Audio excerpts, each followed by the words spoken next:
पहला क्वेश्चन है the demand curve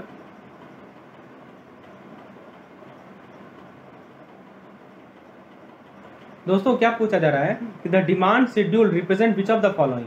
तो दोस्तों डिमांड शेड्यूल किसे रिप्रेजेंट करता है? Relationship between price of the commodity and quantity purchase, relationship between demand for a commodity and quantity purchase, relationship between price of a commodity and demand, relationship between price of a commodity and quantity and demand quantity purchase.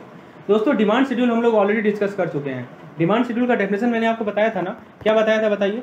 जब मैंने demand schedule आपको बताया था दोस्तों, तो आपको मैंने बताया था कि जो हमारा डिमांड शेड्यूल होता है वो दो क्वांटिटी को शो करता है। एक्स एक्सिस पे क्या होता है हमारा? एक्स एक्सिस पे होता है हमारा प्राइस और क्वांटिटी। देखिए वाई एक्सिस पे होता है हमारा प्राइस, ठीक है, और एक्स एक्सिस पे होता है हमारा क्वांटिटी। तो दोस्तों बताइए किस ऑप्शन में ऐसा है? तो आप देख सकते हो प्राइस और क्वांटिटी के बीच में demand for commodity and quantity purchase, कौन सा नहीं होगा? तो दोस्तों इस क्वेश्चन का करेक्ट आंसर है ऑप्शन नंबर ए, ठीक है, option number A is the correct answer. It shows the relationship between price of the commodity, price और क्वांटिटी परचेज के बीच का ये रिलेशनशिप बताता है दोस्तों। It shows the relationship between price of a commodity and demand.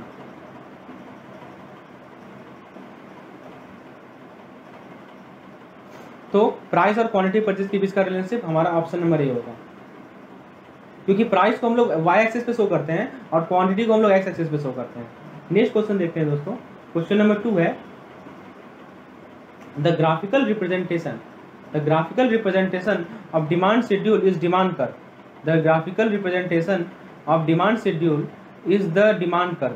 This curve slope downward going from north west to south east, north west to south east. This important property is called. तो आपको पता है ना कि जो demand schedule होता है उसका जो ग्राफिकल रिप्रेजेंटेशन होता है उसको हम लोग डिमांड कर्व कहते हैं, और ये जो कर्व होता है वो डाउनवर्ड स्लोपिंग होता है। ये आपको पता है ऐसा होता है कुछ कर्व, ठीक है, ये नॉर्थ वेस्ट से लेके साउथ ईस्ट जाता है। तो इस प्रॉपर्टी को क्या कहते हैं? Law of downward sloping demand, law of upward sloping demand, law of sloping demand. बताइए दोस्तों क्या कहते हैं इसे? इसे हम लोग कहते हैं law of downward sloping demand. Option A is the correct answer. Next question है a market demand schedule of a product. दोस्तों क्या पूछा जा रहा है? A market demand schedule of a product indicates. तो मार्केट डिमांड शेड्यूल क्या indicate करता है? It indicates that as the product price fall, consumer buy less of the good।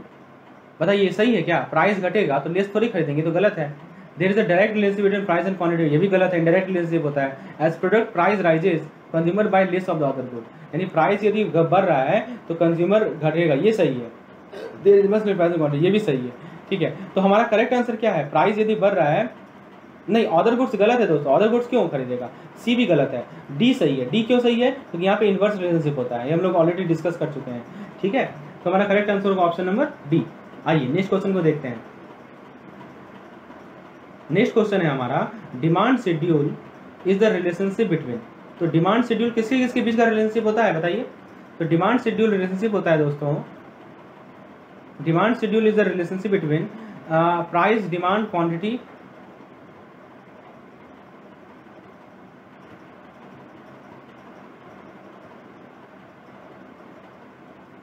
हाँ। तो डिमांड शेड्यूल किसी किसके बीच का रिलेशनशिप होता है ये पूछा गया है आपसे। तो ये होता है प्राइस, डिमांड, क्वांटिटी, अबाउट। तो प्राइस और डिमांड के बीच का, प्राइस और क्वांटिटी अबाउट के बीच का, किसके किसके बीच का होता है बताइए? तो प्राइस और क्वांटिटी पे। तो 1 और 3 होगा। So option number I think B is correct, ठीक है। तो 4 का करेक्ट आंसर क्या है दोस्तों? 4 का करेक्ट आंसर है हमारा ऑप्शन नंबर बी। चलिए ये चीज क्लियर हो गया। आइए नेक्स्ट क्वेश्चन देखते हैं। क्वेश्चन नंबर 5 है the graphical representation of demand schedule is called. तो बताइए डिमांड शेड्यूल के ग्राफिकल रिप्रेजेंटेशन को क्या कहते हैं? दोस्तों ये सब कुछ बेसिक क्वेश्चंस हैं, तो इसे हम लोग क्या कहते हैं दोस्तों? डिमांड कर्व कहते हैं। Option A is the correct, B C D are wrong, ठीक है। This is called demand curve, option number A. Next question है क्वेश्चन नंबर 6। क्वेश्चन नंबर 6 में क्या कहा गया है कि the higher the price of an article other thing held constant. क्या कह रहा है दोस्तों कि जितना प्राइस ज्यादा होगा, the higher the price of an article other thing held constant, fewer the unit consumer are willing to buy। बिल्कुल सही बात है। the lower is the market price, the more of the unit are bought। बिल्कुल सही बात है। this relationship that exists between price and quantity bought in the market is represented by। तो ये तो आपको पता है ना कि ज़्यादा प्राइस होगा तो कम लोग खरीदेंगे, कम प्राइस होगा ज़्यादा लोग खरीदेंगे। तो ये जो रिलेशनशिप इसे कौन रिप्रेजेंट करता है? तो इसे रिप्रेजेंट करता है दोस्तों हमारा demand schedule. So option A is the correct answer. इस करेक्ट आंसर होगा option number A. Next question देखते हैं, क्वेश्चन नंबर 7। क्वेश्चन नंबर 7 में कहा गया है दोस्तों, when the demand curve slope downward it shows that. तो डिमांड कर्व यदि डाउनवर्ड स्लोप कर रहा है, इसका क्या मतलब हुआ, ये पूछा जा रहा है। पहला option, for raising price the quantity demand will increase. तो दोस्तों ये देखिए, ये आपका प्राइस है, ये आपका क्वांटिटी है, ये डाउनवर्ड है। पहला कह रहा है कि यदि प्राइस बढ़ रहा है तो क्वांटिटी डिमांड क्या होगा, क्वांटिटी डिमांड इंक्रीज, ये तो गलत है, ये तो घटेगा। For raising price the quantity demand will decrease, ये बिल्कुल सही है। For decreasing price the quantity demand will decrease, ये भी गलत है। फॉर डिक्रीजिंग प्राइस, ये भी गलत है। तो करेक्ट आंसर होगा इसका ऑप्शन नंबर बी। ये आपको रीजन समझ में आ रहा होगा कि मैं क्यों ऐसा कर रहा हूँ। चलिए आगे देखते हैं, क्वेश्चन नंबर 8 देखते हैं। क्वेश्चन नंबर 8 है दोस्तों, द डिमांड कर्व। ये देखिए असर्शन रीजन बेस्ड क्वेश्चन है। इसमें क्या कहा गया है, इसमें आपसे कहा गया है कि the demand curve has negative slope. क्या कर रहा है, नेगेटिव स्लोप होता है। ये बिल्कुल सही है, नेगेटिव स्लोप होता है। Showing inverse relationship between price and quantity demand, ये भी सही है। This apply only to given good. दोस्तों गिवन गुड जो ऐसा गुड्स होता है, क्योंकि जो हमारा लॉ ऑफ डिमांड है ना, लॉ ऑफ डिमांड क्या कहता है कि इनवर्स रिलेशनशिप है प्राइस और क्वांटिटी के बीच में, इसको फॉलो नहीं करता है दोस्तों। गिवन गुड में क्या होता है कि जो हमारा प्राइस और क्वांटिटी के बीच का वेरिएशन है वो डायरेक्ट होता है, मतलब वो पॉजिटिव स्लोप होता है। तो ये आपको गिवन गुड कहते हैं। कभी पूछ लिया तो आपको ध्यान रखना है कि गिवन गुड वैसे गुड्स होते हैं इसमें प्राइस और क्वांटिटी के बीच का वेरिएशन जो होता है वो पॉजिटिव स्लोप होता है, यानी डायरेक्ट रिलेशनशिप होता है। ठीक है, तो पहला ऑप्शन असर्शन तो हमारा सही है कि डिमांड कर्व का नेगेटिव स्लोप होता है, जिस कारण से इनवर्स रिलेशनशिप है, लेकिन दूसरा गलत है। ठीक है, तो option so assertion is true but reason is false, so B will be the correct. क्या होगा दोस्तों, बी करेक्ट होगा। चलिए आगे देखते हैं, क्वेश्चन नंबर 9 का है, when we say that a demand curve for a commodity slope downward to the right we mean. ठीक है, तो जब हम कर रहे हैं कि डिमांड कर्व जो है अपना वो स्लोप उसका डाउनवर्ड है, ऐसा क्या मतलब है, ये पूछा जा रहा है आपसे। तो दोस्तों इसका मतलब है कि more of the commodity will be demanded as income increase. हाँ, यहाँ देखिए बहुत अच्छा क्वेश्चन है।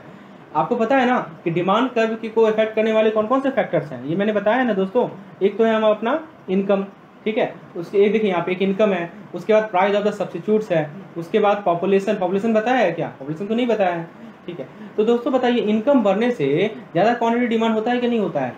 ठीक है, अब देखिए यहाँ पे कह रहा है स्लोप डाउनवर्ड। स्लोप डाउनवर्ड का क्या मतलब है, ठीक है, तो स्लोप डाउनवर्ड का मतलब है कि यदि इसमें देखिए इनकम से कोई मतलब ही नहीं है इसको, फिर सब्स्टिट्यूट के प्राइस से कोई मतलब ही नहीं है, पॉपुलेशन से कोई मतलब ही नहीं है, लेकिन मतलब किससे है कि ज़्यादा से ज़्यादा कमोडिटी डिमांड किया जाएगा यदि प्राइस घटेगा। ठीक है, ऑप्शन डी करेक्ट होगा। ठीक है, क्योंकि आपको पता है इस केस में हमारा प्राइस का इफेक्ट है, प्राइस के कारण जो डिमांड चेंज हो रहा है उसका इफेक्ट है। So option D will be the correct answer. ठीक है, नेक्स्ट क्वेश्चन है, how are quantity and price related in demand curve. यानी कि डिमांड कर्व में प्राइस और क्वांटिटी कैसे रिलेटेड होते हैं। बहुत सिंपल क्वेश्चन है दोस्तों, बताइए क्या आंसर होगा। तो दोस्तों करेक्ट आंसर होगा इसका inversely, option B. Option B will be the correct answer. ठीक है, नेक्स्ट क्वेश्चन है अपना, the graphical representation of demand schedule is demand curve. ठीक है, ये पता है हमें। This curve slope downward going from north west, this property is called. तो इसे हम लोग option number A correct answer होगा, ये हम लोग ऑलरेडी देख चुके हैं। ठीक है, नेक्स्ट क्वेश्चन है, market demand curve obvious the. तो किसे ऑब्वे करता है मार्केट डिमांड कर्व। तो मार्केट डिमांड कर्व पता है पहले आपको क्या होता है मार्केट डिमांड कर्व, मैंने बताया था ना, मार्केट डिमांड कर्व समेशन होता है इंडिविजुअल डिमांड कर्व का, ये मैंने अच्छे तरीके से समझाया था अपने पिछले वीडियो में। ठीक है, तो दोस्तों मार्केट डिमांड कर्व क्या कर रहा है, किसे ऑब्वे करता है, तो ये ऑब्वे करता है किसे बताइए, law of downward sloping demand, बिल्कुल सही, option A is the correct answer. ठीक है, नेक्स्ट क्वेश्चन है, an individual demand curve slope downward to the right because of. बहुत अच्छा क्वेश्चन है, आपसे ये पूछा गया है किस कारण से हमारा डिमांड कर्व जो है वो डाउनवर्ड स्लोपिंग है, ये पूछा गया है। तो पहला है कि working of the law of diminishing marginal utility, दूसरा है substitution effect of the decrease in price, तीसरा income effect of fall in price, all of the above. दोस्तों बताइए क्या कारण है हमारा डिमांड कर्व का डाउनवर्ड स्लोप होने का। तो ये तीनों के तीनों कारण है। एक तो देखिए ये अपना रिलेटेड गुड्स का इफेक्ट है, ठीक है, एक तो हमारा ये इनकम का इफेक्ट है, और दोस्तों ये एक हमारा law of diminishing marginal utility. ठीक है, ये तीनों के तीनों सही आंसर है। नेक्स्ट क्वेश्चन है, नेक्स्ट क्वेश्चन भी इंपॉर्टेंट है दोस्तों, क्या पूछा गया है, the quantity demand tends to fall at price adjust for the following reason. तो क्वेश्चन को समझिए क्या करना चाह रहा है क्वेश्चन आपसे। क्वेश्चन पूछ रहा है आपसे कि जो क्वांटिटी डिमांड है, जैसे प्राइस बढ़ता है वो किस कारण से क्वांटिटी डिमांड घटता है, substitution effect, income effect, technological advance तो इससे मतलब है नहीं, क्योंकि ये सप्लाई से मतलब है। ऑप्शन ए तो गलत, सी भी गलत, डी भी गलत, तो बी सही है, क्योंकि देखिए ये सब ये तरीका है जिससे आप लोग ऑप्शन को एलिमिनेट कर सकते हो। ठीक है, जहाँ भी टेक्नोलॉजिकल चेंजेस दिखे, तो टेक्नोलॉजिकल चेंजेस के कारण हमारा सप्लाई इफेक्ट होता है, डिमांड इफेक्ट नहीं होता है। सो सब्स्टिट्यूशन इफेक्ट होगा और एक इनकम इफेक्ट होगा। So option B will be the correct answer. ठीक है, नेक्स्ट क्वेश्चन देखते हैं, when the price of particular good rise. कोई पार्टिकुलर गुड है दोस्तों, उसका प्राइस मान लो कि बढ़ रहा है, ठीक है, किसी पार्टिकुलर गुड का प्राइस मान लो कि बढ़ रहा है, तो कंज्यूमर क्या करता है कि दूसरे अदर सिमिलर गुड्स को यूज करता है तो अपनी नीड को सेटिस्फाई करने के लिए। तो इस इफेक्ट को क्या कहते हैं? Income effect, substitution effect, complementary effect. बताइए दोस्तों, रिलेटेड गुड्स में आप लोगों ने बताया है कि सब्स्टिट्यूट गुड वैसे गुड होते हैं जो कि सेम फंक्शन को परफॉर्म करते हैं, ठीक है। जैसे कि आपको मैंने बताया था एप्पल और oatmeal, pen and pencil, small car and large car, oil and natural gas, तो ये सभी के सभी हमारे सब्स्टिट्यूशन इफेक्ट होते हैं। तो ये एक प्राइस का, एक गुड्स का प्राइस बढ़ रहा है तो कंज्यूमर अदर गुड्स को यूज करेगा अपनी नीड को सेटिस्फाई करने के लिए। इसे क्या कहेंगे दोस्तों, बताइए? तो इसे कहते हैं दोस्तों हम लोग, इसे कहते हैं हम लोग इनकम इफेक्ट। सॉरी, यहाँ पे एक मिस्टेक है, ठीक है, ये इसे आप सही कर लेंगे, ठीक है। इसे हम लोग कहते हैं दोस्तों सब्स्टिट्यूशन इफेक्ट, ठीक है। इसे इसका करेक्ट आंसर होगा ऑप्शन नंबर बी। क्या आंसर होगा इसका? Option number B. यहाँ पे एक मिस्टेक हो गया है, इसे आप लोग करेक्ट कर लेंगे।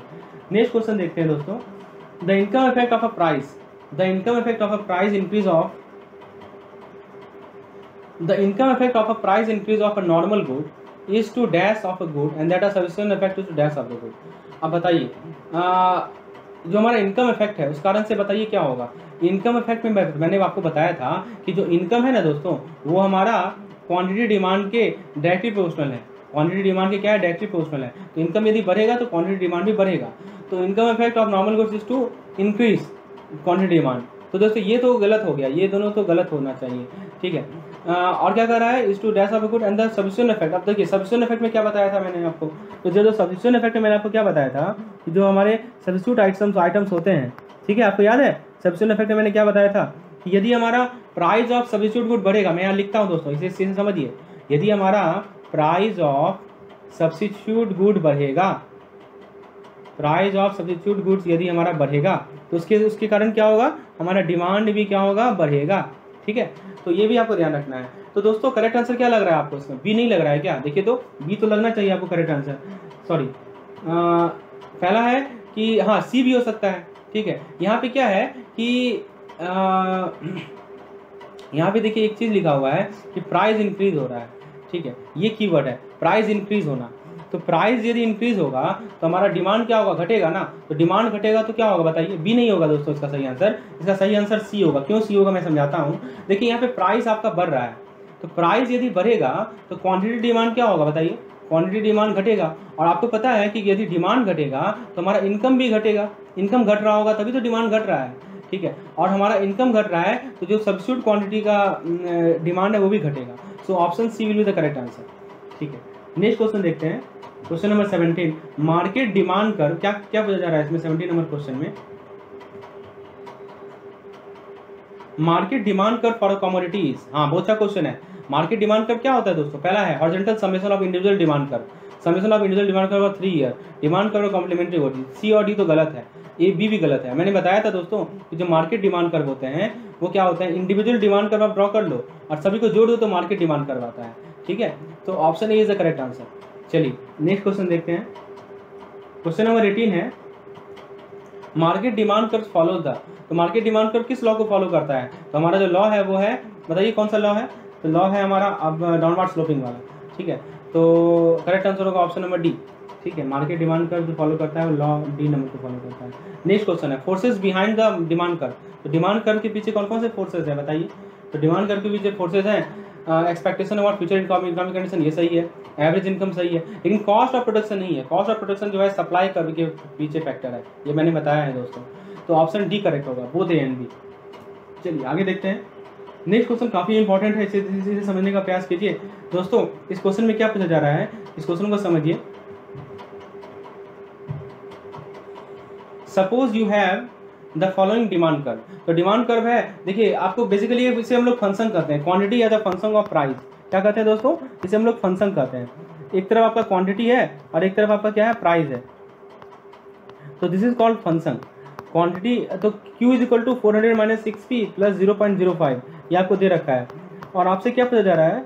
आपसे Q दिखा रहा है quantity demanded, P represent price and I represent average income. यहाँ पे I छूट गया है, इसे I लिख लीजिएगा। I क्या दिखा रहा है दोस्तों आपको? I दिखा रहा है आपको एवरेज इनकम। यहाँ पे I लिख दीजिए, I represent average income. You know that current market price is 20 average, यहाँ पे एक प्रिंटिंग मिस्टेक हो गया है दोस्तों, ठीक है, यहाँ पे एक प्रिंटिंग मिस्टेक हो गया है। आपसे प्राइस, ये इलास्टिसिटी नहीं है, इलास्टिसिटी है, ठीक है, क्या है, इलास्टिसिटी।